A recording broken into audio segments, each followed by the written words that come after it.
Всем привет! Сегодня я хочу приготовить очень красивый, красочный, праздничный салат. Называется он у нас в семье «Костер». Перед вами все ингредиенты, которые пойдут в салат.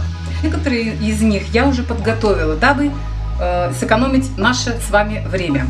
Начинаем. Значит, огурец на крупной терке натереть и отжать лишний сок. Морковь на крупной терке, редька на крупной терке и обязательно ее ошпарить кипятком, чтобы постояла там несколько минут, пока кипяток остынет. Помидорку мы будем резать соломкой. Это у меня капуста пекинская. Насчет соли. Солить мы не будем, потому что я капусту посолила и немножко размяла ее, так чтобы объемчик убавился. И красный перец, тоже как можно мельче, не кубиками, а соломкой желательно. Значит, в центр этого салатика мы выложим колбасу, которую предварительно обжарим, и выдавим 3 зубчика чесночка. Ингредиенты все полностью теперь готовы. Начинаю выкладывать вот в таком порядке, чтобы цвета были контрастными.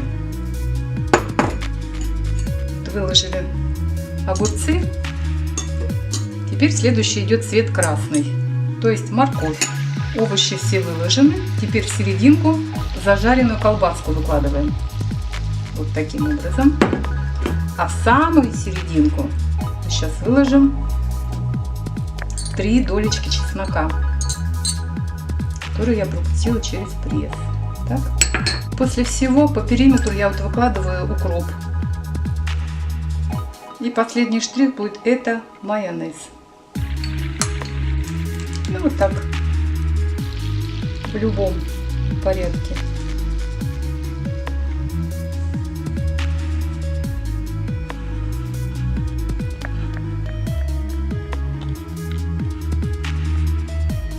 Друзья, я думаю, вы согласитесь со мной, что салат действительно очень красивый, яркий, красочный. Это украшение любого праздничного стола.